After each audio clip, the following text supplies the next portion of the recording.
Manifesto తయారు చేసినారు. ఈ మేనిఫెస్టోలో చెప్పినటువంటిది ఏంటండి, మొట్టమొదటి పాయింట్ చెప్పడం జరిగింది. ఒకటి వెంకటరెడ్డి గారు ప్రధానంగా అంటే 250 గజాల స్థలం ఇస్తామని చెప్పడం, పెన్షన్ ఇవన్నీ కూడా అంటే పొందుపరిచడం, కానీ 10 ఏళ్లలో అక్కడ ప్రశ్నించాల్సినటువంటి వారికి పదవులు ఇవ్వటము, లేకపోతే కీలకంగా ఉద్యమం పక్కదారి పట్టింది, రాజకీయంగా మారింది. సో ఆ కోణంలోనే ఇక్కడ జరగాల్సినటువంటి న్యాయం మీరు అన్నట్టు కింద స్థాయిలను లేకపోతే జీవితాలు అర్పించి వారి యొక్క సమయాన్ని కుటుంబాన్ని వదిలేసినటువంటి వారికి అన్యాయం జరిగిందన్నటువంటి మాట వాస్తవం. కానీ దీన్ని కార్యరూపం దాల్చాలంటే ఒక ప్రత్యేకమైనటువంటి సంఘాలు ఏర్పాటు చేయాల్సిన అవసరం ఉంది. సో ఆ దిశగా జేఏసీ ఎందుకు ప్రయత్నం చేయలేదన్నటువంటి ప్రశ్నలు కూడా ఉత్పన్నమవుతున్నాయి. అంటే జేఏసీలో కీలకంగా వ్యవహరించిన వాళ్ళు రాజకీయంగా వారి యొక్క సొంత లాభాల కోసం చూసుకోవడం వల్ల ఇలా జరిగిందంటారా? తప్పకుండా మీరు అడిగిన ప్రశ్న 100% కరెక్ట్. వీళ్ళు మర్చిపోయినారు. ఇప్పుడు కోదండరామ్ గారు అంటే ఒక 9 సంవత్సరాలు ఎక్కడ పదవిలో లేడు, ఏం చేయలేకపోయినాడు. ఇప్పుడు కాంగ్రెస్కు అనుబంధంగా ఆయన పనిచేస్తున్నాడు, ఎమ్మెల్సీ కూడా అయినాడు. అద్దంకి దయాకర్ గారు మాల మహానాడు సంఘానికి చిన్న నాయకుడు ఆ రోజున. ఇవాళ జేఏసీ యొక్క ప్రగతి మీదనే, జేఏసీ యొక్క ఇమేజ్ మీదనే ఆయన ఎమ్మెల్సీ అయినాడు. దాసరి శ్రవణ్ గారు, రకరకాల వ్యక్తులు, రసమై బాలకృష్ణ లాంటి వాళ్ళు కూడా అయినటువంటి ఎమ్మెల్యేలు అయినటువంటిది. శ్రీనివాస్ గౌడ్ గారు క్యాబినెట్ మినిస్టర్ అయినాడు కదండి. స్వామి గౌడ్ గారు కౌన్సిల్కు ఏకంగా చైర్మన్ అయినటువంటి పరిస్థితి కదా. నేను అంటున్నది ఏంటంటే, ఏనాడైనా వీళ్ళు పదవులు వీళ్ళందరూ కోదండరామ్ గారిని ఇప్పుడు వదిలేయండి, ఇప్పుడు అంటే ఆయన చేయాల్సిన బాధ్యత ఉంది. గతంలో అధికారంలో ఉన్నప్పుడు 9.5 సంవత్సరాలుగా టీఆర్ఎస్ గవర్నమెంట్ ఉన్నప్పుడు ఒక్కరోజు కూడా ఉద్యమకారులకు మనం ఏమైనా చేయగలుగుతామా? ఒక సంక్షేమ బోర్డు ఏర్పాటు చేయగలుగుతామా? వాళ్ళకి సంబంధించినటువంటి డబుల్ బెడ్రూమ్ అవసరమైనటువంటి వాళ్ళకి ఇవ్వగలుగుతాం, అందరికీ ఇవ్వమని నేను అడగలేదు. అదేవిధంగా వాళ్ళ ఆరోగ్యపరమైనటువంటి సమస్యల గురించి ఏమైనా మనం సాయం చేయగలుగుతామా? ఒక ఫండ్ 100 కోట్లతో ఏర్పాటు చేయలేటువంటి దుస్థితి ఎందుకు వచ్చిందండి ఇవాళ మాట్లాడుతున్నటువంటిది?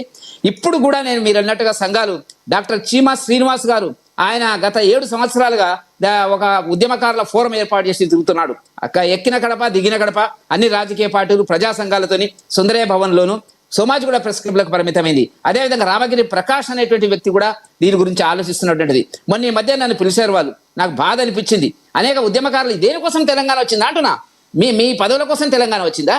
మీరు ఇవాళ మాట్లాడుతున్నారు, ఆంధ్ర ప్రాంతం నాయకులను తిట్టినారు, ఆంధ్ర ప్రాంతం నాయకులు మీరంతా అనుభవించినారు, తెలంగాణ ఆస్తులను దోసుకున్నారు, ఉద్యోగాలను దోసుకున్నారు మాట్లాడినటువంటి వాళ్ళు ఇవాళ తెలంగాణ ఉద్యమం మీతో కలిసి పనిచేసినటువంటి వాళ్ళు. నాకు విచిత్రం ఏంటంటే, తెలంగాణ స్టీరింగ్ కమిటీకి సంబంధించినటువంటిది దాని భవిష్యత్తు ఏంటని నిర్ణయించకూడనే ఎమ్మెల్యేలు ఎంపీలు అయిపోయి అంటే మీకోసం మేమంతా పనిచేసామా? మీకోసం మీ ఎమ్మెల్యేల కోసం మేమంతా రాత్రి బౌలు పనిచేసినామా? ఏనాడైనా మీరు పదవులకు వచ్చిన తర్వాత ఆలోచించినారా? యాదగిరి కేసు ఏంది? పిట్టల రవీందర్ గారు కూడా ఉన్నారా ఆ రోజు, ఆయన ద్వారానే వచ్చినటువంటి వ్యక్తి. కాబట్టి నేను ఏమంటున్నా అంటే, ఇప్పుడు కూడా కాంగ్రెస్ ఆనాడేం ఉద్యమకారుడు కేసీఆర్ గారు మోసం చేసినారు, ఉద్యమకారుడు కానటువంటి రేవంత్ రెడ్డి గారు ప్రామిస్ చేసినాడు మేనిఫెస్టోలో, దాని గురించి పట్టింపు లేదు. సంక్షేమ బోర్డు ఎందుకు ఏర్పాటు చేయాలండి? మీరు 100 కోట్లు ఇచ్చి మీ 100 కోట్లు ఇంత పెద్ద బడ్జెట్లో ఉద్యమకారులను మోసం చేయకండి, అమరులను మోసం చేయకండి. అది ఎప్పుడు కూడా మీకు ఒక శనిలాగా మీ వెంట ఉంటుంది.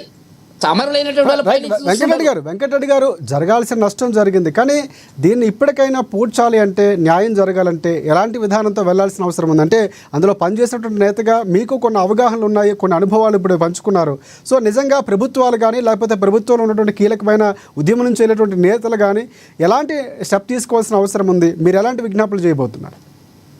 రాజశేఖర్ గారు, నేను అంటున్నది ఒకటి ఏంటంటే, నాకు ఇంత ఆవేశం ఎందుకు వస్తుందంటే, ఇంత అన్యాయమా?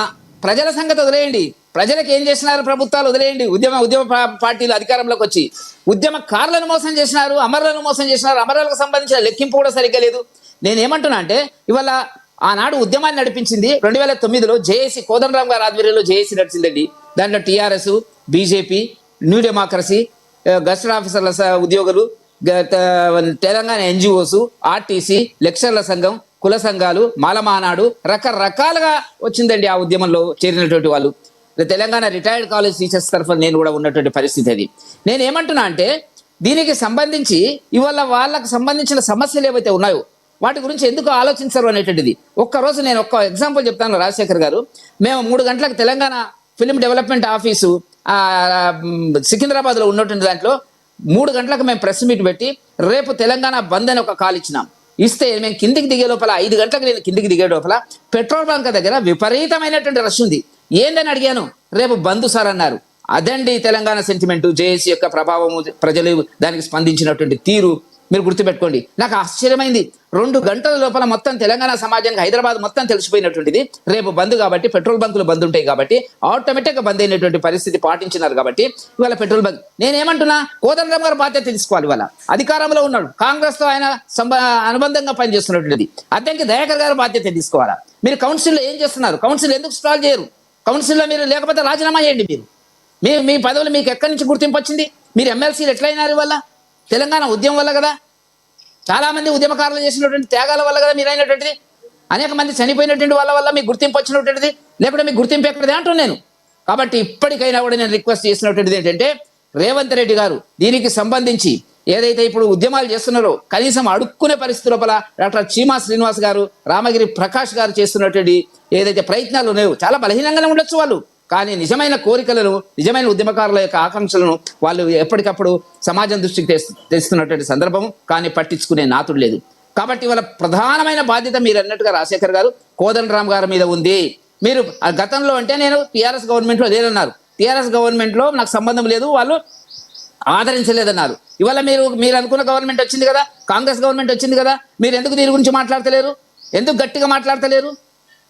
మీ పదవుల కోసం, మీ ఎమ్మెల్సీ పదవుల కోసమేనా ఇది మీకు వచ్చినటువంటిది? కాంగ్రెస్ పార్టీ కూడా వచ్చిన తర్వాత మేనిఫెస్టోలో ప్రత్యేకంగా అమరులకు ఇవ్వాల్సినటువంటి స్థానం ఇస్తాం. మనకి ఫార్మేషన్ డే June 2 రాబోతుంది, మరొక 2 రోజులు మనం చేసుకోబోతున్నాం. సో అంటే ఈ నేపథ్యంలో అంటే గతంలో చూసుకుంటే కాంగ్రెస్ పార్టీ ఏదైతే అమరులమై ఉన్నటువంటి కేసులు కొట్టేస్తామని చెప్పింది, ఆ దిశగా ముందుకు వెళ్ళడం, గత ప్రభుత్వానికి ఈ ప్రభుత్వానికి భిన్నంగా వెళ్ళే ప్రయత్నం చేస్తామని చెప్పింది. సో ఇక్కడ ఎక్కడైనా మార్పులు జరిగాయంటారా? ఇంకా మార్పులు ఏవైతే మాట ఇచ్చిన ప్రకారం జరగాల్సిన అవసరం ఉందంటారా? ఇప్పుడు ఉద్యమకారుడైన కేసీఆర్ గారు మోసం చేసిండు. ఏదో 5-6 పదవులు ఇచ్చినాడు, అంతటితోనే అయిపోయింది అన్నాడు. అది కాదు కదండి.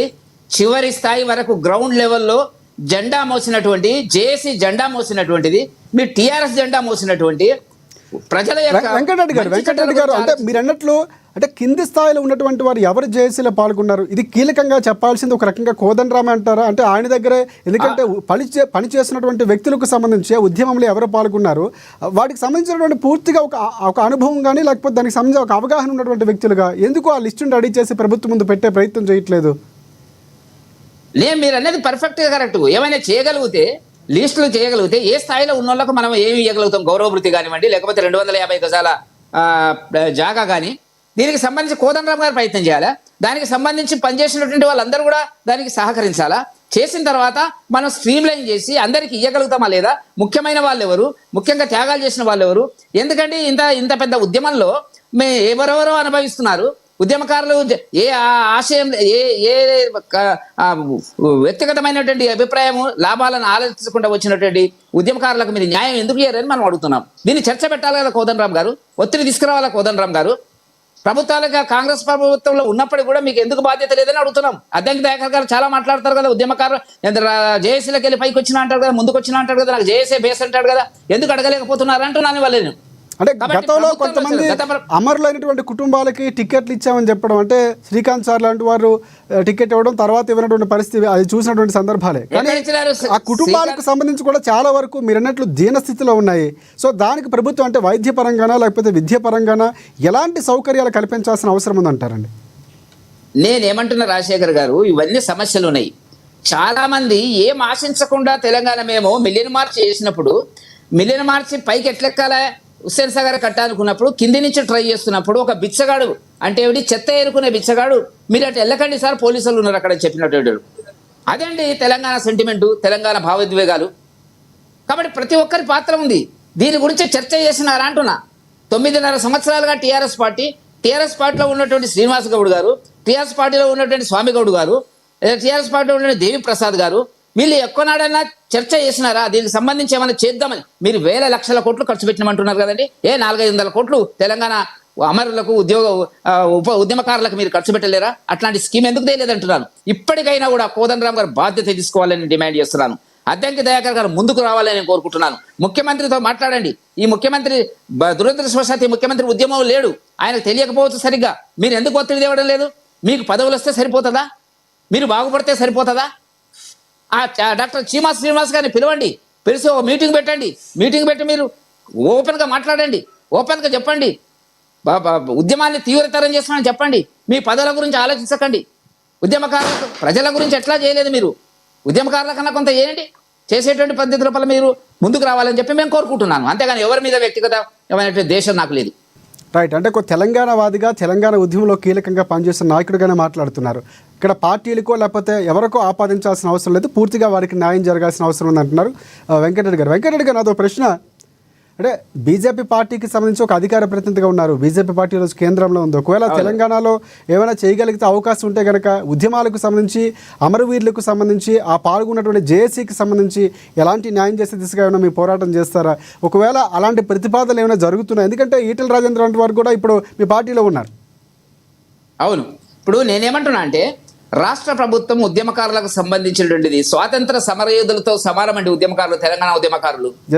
నేనేమంటున్నా అంటే ఖచ్చితంగా. కాబట్టి అటువంటి ఉద్యమకారులకి ఏమి ఇవ్వగలుగుతారు, ఏం పెన్షన్ ఇవ్వగలుగుతాము, ఏం సౌకర్యాలు ఇవ్వగలుగుతాము, ఆరోగ్యపరమైనటువంటి ఏం చేయగలుగుతాము, వాళ్ళ వయసు ఏంది, వాళ్ళ పిల్లలేంది, వాళ్ళ జీవితం ఏంది, ఎవరిని రమ్మన్నాడండి? కేవలం తెలంగాణ కోసం వచ్చినారు. జేఏసీ పిలుపు మీద వచ్చినారు. వాళ్ళు ఉద్యమంలో పార్టిసిపేట్ చేసినారు. తిన్నరా తినలేదా, రాత్రులు ఎట్లా పోయినారు ఇంటికి అనేటువంటి తెలియదు. పోలీసు వాళ్ళకు కళ్ళు కప్పి ఉద్యమంలో పార్టిసిపేట్ చేసినటువంటిది చీమల్లాగా మిలియన్ మార్చి హుస్సేన్ సాగర్ గట్ట కిరణ్ కుమార్ రెడ్డి గారు ఎంత అడ్డం పడ్డా, అనేక రకాల వేల మంది పోలీసులను పెట్టినా కూడా సాగరహారము వెనక నుంచి తుపాకులు మూతలు వినపడుతున్నప్పుడు కూడా చేసినటువంటి ఒక చారిత్రక ఘట్టాలు, ఉద్యమాలు జ్ఞాపకం చేసుకుంటే నాకు ఒళ్ళు ఒక్కొక్కసారి గగురు పాటు గురి అవుతున్నటువంటి పరిస్థితి. కాబట్టి నేనేమంటున్నా అంటే భారతీయ జనతా పార్టీ వచ్చేటువంటి ఎన్నికల లోపల కూడా మేము ఉద్యమకాల సమావేశాలు పెడతాము. మా ప్రెసిడెంట్ గారి అనుమతితోని పెట్టిన తర్వాత ఏం చేయాలి వాళ్ళకి అనేటువంటిది భారతీయ జనతా పార్టీ ఎజెండాలో తప్పకుండా ఉంటుంది. వీళ్ళలాగా మోసం చేయడం కాదు, టీఆర్ఎస్ లాగా కాంగ్రెస్ లాగా మోసం చేసేటువంటి పరిస్థితి మాకు ఉండదు.